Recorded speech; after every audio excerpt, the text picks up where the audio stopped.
Hello and welcome back to Let's Write Adventure, our ongoing live stream where we are creating a full custom made campaign in real time so that you can see all the steps and thought process that goes into it, warts and all, as they say. I'm RJ Kerr, I'm your host, and tonight we are going to be picking up where we left off on this this heist style adventure that we have been working on where we are now in one of the last steps, the actual heist planning part, the entry into this adventure. Before we get into that, though, if this is your first time joining us, let me give you a quick little recap of what we've been working on so that you're up to speed. So, as I said, we are creating our own custom campaign with our own unique domain of dread and building all this out as we go. We've already done a lot of work on that so far. We have figured out how our characters enter into this domain of dread through a portal that opens up on the Blood Moon. We've figured out what sorts of motivations would drive them through into this domain of dread. And we talked about their personal motivations. We've talked about where they're going to land once they enter this domain of dread, a shanty town on the edge of an inland sea, and we're calling that town Darkport. We've also figured out that this domain of dread takes place in and around an inland sea for the most part. That's a big feature here, and that it was once the basin of a thriving metropolis, now fallen into ruin and flooded, and that this domain of dread holds an elemental evil that we're calling Ovander, and we're still working on building that entity out as we go. We have figured out our very first adventure for this. We created one where the characters are kidnapped and briefly enslaved and have to escape, and in doing so, discover the existence of a long lost artifact that gives the wielder some power over this domain, and it becomes obvious that this is their best chance of escaping with their lives. So now we're working on a proactive part of the adventure where the characters have really kind of been responding to things that have happened to them at this point, and now they have the opportunity to get out and make choices of their own, to follow leads and decide sort of what they're going to investigate first. And so we've set up a node style structure here, also useful for when you're creating mysteries or things like that, where we have a series of nodes or investigative scenes, and they're connected by clues. And so we're populating the world with these clues as we build out these investigative scenes. Now, we've done a number of those already. I should say we've done some of those already. We still have plenty to work on. But we are working on a heist style one right now that we are calling the Ghost Ship Castle Caper. And let me go ahead and share my screen so that we're all on the same page for that. Um, and so what we're doing is we're creating a heist adventure. We've given ourselves kind of a vibe of what we're looking for here. We have this idea of this stronghold that's built for the remnants of dozens or more shipwrecks, and has become the base of operations for a group of Sahuagin. Um, and that contained inside this ghost ship castle is as a ship's log that the characters are there to retrieve because it has clues as to the last known location of this artifact.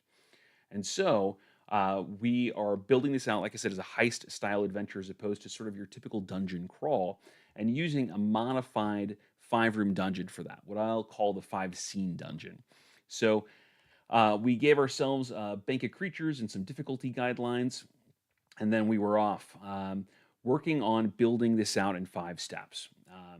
Now, that starts with our entry, like any good 5 room dungeon, only in a 5 scene dungeon, when we apply this to a heist, we're thinking more in the terms of a moment in the adventure as opposed to an actual physical location.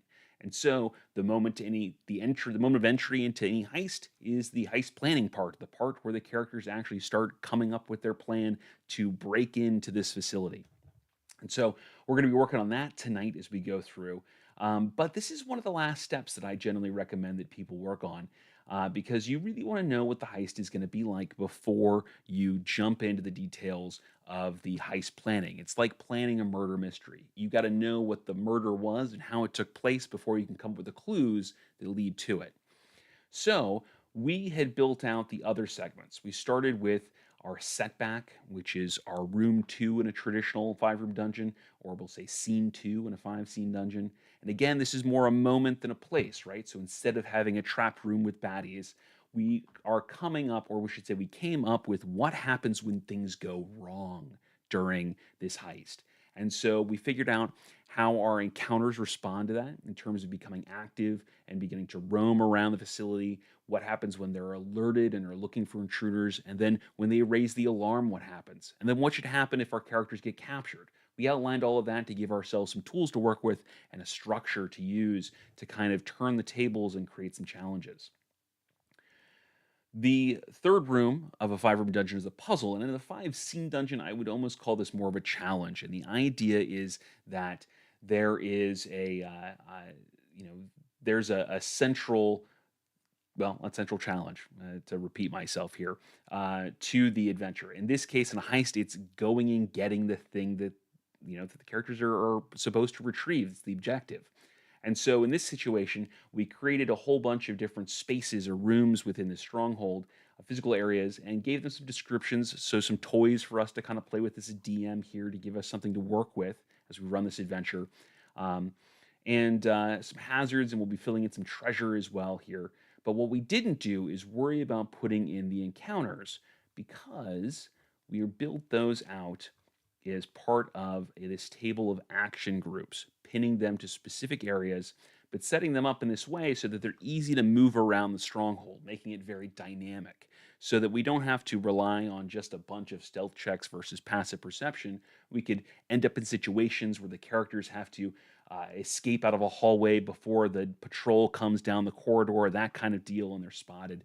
And adds a little more dynamic element to this and makes it, frankly, a more compelling story and adds some of that narrative tension that keeps the game exciting.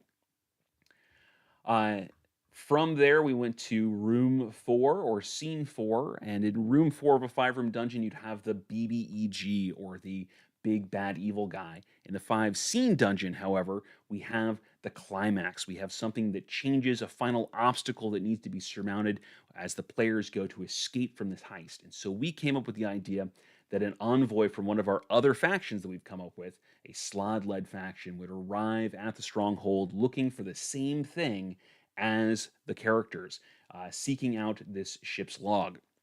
And so they, now having stolen it, have got to escape the stronghold while another party is actively looking for it. And there's more eyes, and there's a change to the daily sort of order of this place, meaning that people, or I should say the encounters, the action groups, are in other places than from where they normally are on the day to day. For example, when the characters might have cased out the joint, making getting out more difficult than it was getting in. And then, of course, the last step in a five room dungeon is the reward. And in the five scene dungeon, it's the same thing. In this case, it's the information they receive from the ship's log. So, again, it's less of like a treasure room and more of the moment of discovery that we're getting in this situation. So, we have built out a fair amount of this. And to be completely honest with you, if we were running this for, if we had a game set up and we had our group and we're running this week to week or every other week, we could run this adventure with what we have written here. We absolutely 100% could. There's nothing that would hold us back from that. There's the gaps in here are stuff that we could make up on the fly if we really needed to. But part of the part of what we do here on this channel is dig into the details so you can see kind of how I would approach each and every one of these segments here. And you guys can add your own thoughts and feedback to it as we go. So we're going to get into the nitty gritty here, continue to get into the nitty gritty here, and or should say, continue working on our heist planning segment. Before we jump into that, of course, as a reminder, this is an interactive channel. So as you have your own thoughts, opinions, feelings, suggestions, concerns, or questions, hop into the chat. I love hearing from you all. You guys have come up with some of the most creative stuff that we've put into this adventure so far. And the questions that you guys ask really are wonderful. They're great discussion points. So please don't be shy about sharing your thoughts. Okie dokie. With that said, let's go ahead, get out of our recap, and get into our adventure. So, last time we left off by working on kind of this, what I call the scouting report section. So, we're trying to anticipate the sorts of actions that the characters would take as they go sort of casing the joint, as they make a plan to enter, the stronghold and find this logbook. And so we projected that they might do something along the lines of, well, actively casing the joint, moving around it, checking it out, looking for other entrances, that kind of thing. And predicted that there are two likely ways that they could go about this. One would be by boat, or the other would be by swimming, since this stronghold is set in the water. Uh, so we decided that we were going to do a couple of different challenges for this, and we built those out last time. We did sort of a classic uh, um, skill challenge approach for going by boat, and then we did an endurance challenge style, challenge for the swimming, in which instead of having to, in a classic sort of skill challenge where you have to get so many successes before you have so many failures, in an endurance challenge, you have to have so many successes before you achieve enough levels of exhaustion to die. Which just kind of made sense for trying to swim around and be stealthy uh, as you case the joint of this stronghold out in the currents and in the water in the open ocean. So, one thing that we have left here that we haven't put into this heist planning is we haven't talked about patrol schedules and we haven't talked about entrances here. Um, Now, these are things that might be a little bit obvious to us, but they're worth outlining if you're going to take the time to do this, they are worth outlining for yourself ahead of time because putting all this kind of information into the heist planning segment means that you have one page of information that the characters can glean prior to actually going full-fledged into the heist, right? Before they make their incursion, and it just makes it easier. So you're not having to flip through all of your notes when you're running this adventure to find this information. Because while you'll probably remember a fair amount of it, there are going to be some details that will slip your mind. So it's better to have it sort of on a one sheet, make it nice and easy to engage with. It's the same reason why we put our encounters in this action group table instead of detailing each of them out at each of the specific locations. Because with this table here, as an encounter group moves, I can just pencil through the starting area and write the new area that it's next to, and I keep a moving sort of idea of where everybody is in this facility. Now, a map really helps with this, and we'll do another episode of this where we actually sit down and work on doing the map. If you have some favorite map making tools you'd like me to play around with for that, let me know. Otherwise, I'll either use Krita or I'll use Dungeon Scrawl, or we'll see what I am in the mood for to make maps for this facility with. All right, so let's start with the obvious one. Let's start with entrances. I'm going to say there are, not entirely sure off the top of my head how many entrances there are into this facility. So we're going to put a placeholder there, and we'll go look through our descriptions and find how many there are into the stronghold. And we know that there is Area 1, the gatehouse. That's one. It's an obvious one. Let's see, where else is there an entrance, and where else should there be an entrance? And we may update this as we make the map, but let's just go ahead and brainstorm some of that. So we know there's one through the gatehouse. That's an obvious point of access.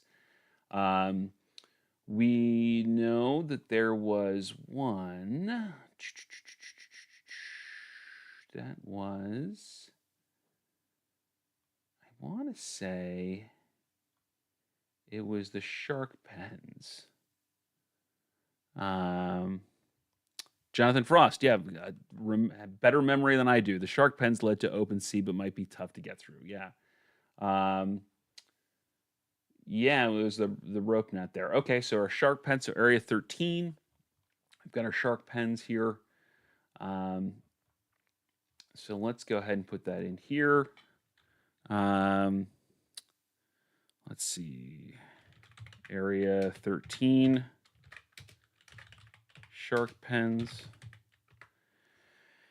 And let's see here. We got a couple other comments. Baker's Dozen says, wasn't there an exit with an iron gate or portcullis repurposed as iron gate in the shark area? They could possibly break that open. Yep. Yep. So the shark pens again. And Ben says, how about a port near the kitchens for supplies to be brought in? That's not a bad idea either. So let's add that area. That's what, area 4, I think, is the kitchens. Nope, area 5. I was off by 1. Area 5. Kitchens. Okay. So that gives us 3 access points.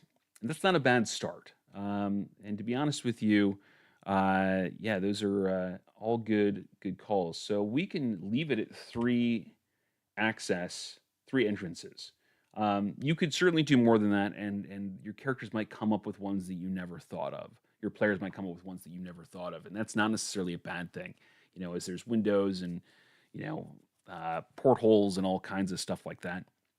But I generally tend to try to come up with 3 choices for something. And I do that specifically because too many choices becomes paralyzing, and then too few choices is railroading, right?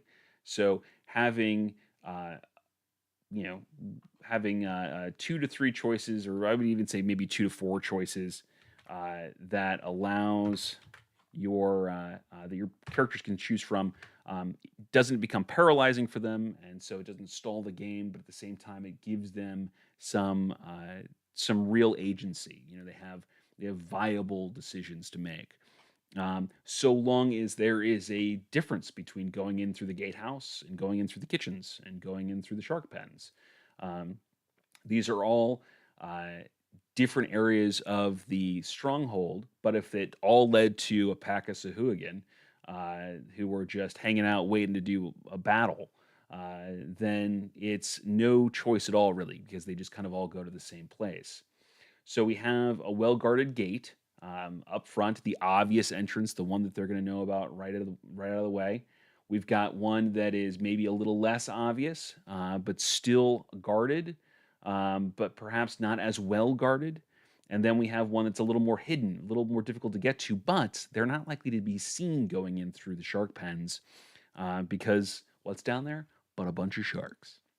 So we've got a meaningful choice here and 3 options to go along with it. Great. So that keeps things simple. Now, the patrol schedules. Um, so there's a couple ways that you can kind of go about this. You could come up with a detailed plan of at these times the patrols move, or or you can come up with a shift change order or that sort of thing if you really wanted to do that on this. And so if that makes sense to you, then I'd say go for it. Personally, what I do is I give myself an in-game metric that causes a shift change or something along those lines, or that causes an action group to move. Um, so there's 2 kind of ways that I'll generally go about that. One is either to use an actual physical timer, and you just use an hour of real time in gameplay or 30 minutes of real time in gameplay. Um, and that whenever that timer goes off, action groups move. Doesn't matter what's going on in the actual gameplay, action groups move, and so reinforcements might arrive. If there's a battle, the characters might get surprised. If they're in the middle of creeping down a corridor, it certainly makes for some unexpected sort of moments, and that can be really cool. That's why they use that sort of mechanic in Shadow Dark for the light sources there, because it adds a little bit of chaos to it. The downside is that it's a predictable chaos. With a ticking clock, the players can metagame a little bit and know exactly how long it's going to be that they have that they can be in a specific place before things are going to shift around, before somebody might show up. Um, and that can be good and bad, right? Because that might work really well because it might create this time pressure and keep the game going. Or you might end up in a situation where they go, well, we can rest here because we know nobody's going to show up for X amount of time. The other way to do this is to use dungeon turns. And dungeon turns are a concept that I learned, or that I kind of picked up out of the So You Want to Be a Game Master book by Justin Alexander. Um, and have been using them ever since I read that book. I had been sort of keeping track much more um, abstractly as I played games, keeping track of in-game time more abstractly than that. And this is a nice concrete way of doing it. And effectively, how it works is that anytime the characters are taking an action of significance, they're searching a room, or they are sneaking down a significant portion of, through the corridor, through a facility, what have you, or they have, a meaningful social encounter or something along those lines, you chalk that down as having taken about 10 minutes of in-game time. All right. And you just keep tally marks of this, right? So it makes it really kind of easy to do. And it's still loose. It's still, it's not as rigid as an actual timer. Um, but it gives you a sort of a consistent way to track in-game time. And so what you can do for patrol schedules for that is say that, for example, in certain areas, patrols move every hour. In certain other areas that are more highly patrolled, it's every, 30 minutes or something along those lines. And so, for example, in this instance, what I'm tempted to do is to using the dungeon turn methodology is to say things like let me get up to the action groups here. I'm going in the wrong direction. Um, you know, where I talk about being on active patrol. So, for example, like the sentries in Area 2 at the guard posts. And we talk about the two of them are on patrol at any given time. I would move those maybe every dungeon turn, or maybe every other dungeon turn. And so two of those move to a new guard post, and they move around the facility. And so you have Sahuagin moving around all of the battlements and what have you, every couple rounds, effectively, keeping that movement. It's a lot of movement to keep a track of, and so you might want to say more dungeon turns, or you might want to set a clock for them. It's really what's easiest for you. But being able to say this group moves, every 2 or 3 dungeon turns, and then something like the kitchen workers that are, have work around the facility, around the stronghold. Maybe they move every 6 dungeon turns, so they move every hour. So they have an hour of work in one place, and they've got to go somewhere else to do that, down to the storerooms or what have you. And so it gives you a little bit of flexibility on there being some highly patrolled areas and some low patrol areas, which creates some variability in the interior of the stronghold. And so I think that's what I'm going to go with on this, just to kind of outline how that would work. But you could, of course, always use timers, like physical timers, for this kind of thing, and that works too. Nothing wrong with that necessarily, because there is no one right way to do this. So let's say. Let's see. We got another comment. So Jonathan Frost says this also helps to cover the Sahuagin need to be submerged. Very good idea. Yeah, exactly. They've got to get in the water every hour, right? So that gives us a reason to kind of move them around the facility as well. So what we can say here is the stronghold is broken up into 2, we'll say patrol intensities. And 2 patrol intensities. And we'll say, what is this? Is this a 2 or it's a heading 2? Okay. So heading 3. We'll say high intensity, TD, and we'll say low intensity. And so high intensity patrols are areas of active searching, such as the sentries in area 2. These patrols move to an adjacent location every 3 dungeon turns. Then we'll say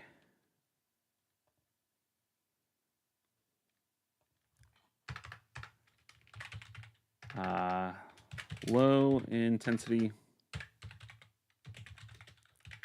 patrols are areas of active work, but little surveillance. And of course, I misspelled surveillance. Wouldn't be me if I didn't misspell something on the channel at least once. Come on. There we go. Such as Area 5, the kitchens.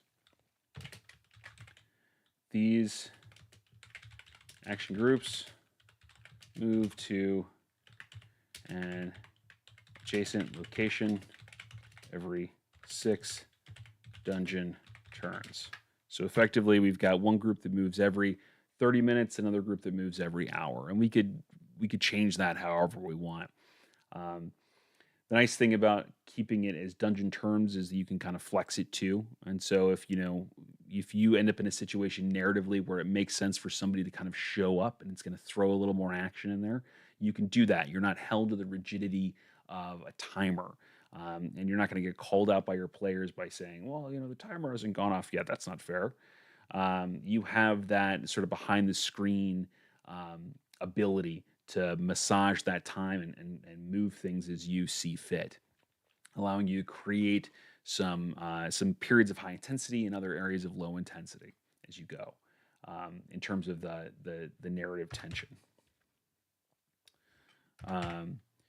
So with that, we pretty much have everything that we need for the heist planning.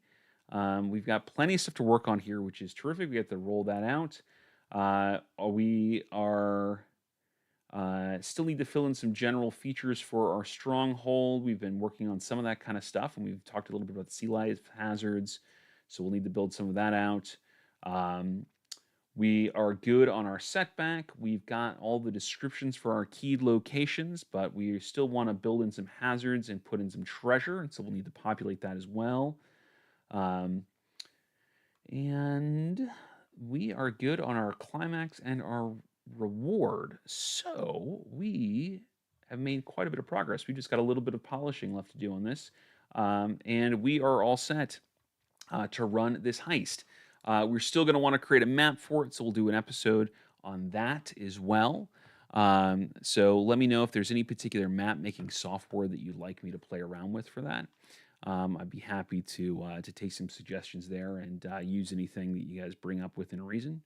But yeah, I think we are pretty much at our time here as well. And so instead of jumping into another area of this, just to put a pin in it in less than 2 minutes here, I think we're going to go ahead and wrap up. So thank you so much for joining me today. If you've enjoyed this video, if you enjoy my videos, please like, subscribe, leave a comment. All that stuff helps the channel grow, helps me stay motivated to keep doing this stuff, and really helps more people find me and come into the chat here, so we get more active participation. If you want to check out one of my games online, you can find those at startplaying.games/GM/RJ Kerr. Link to that is in the description of this video.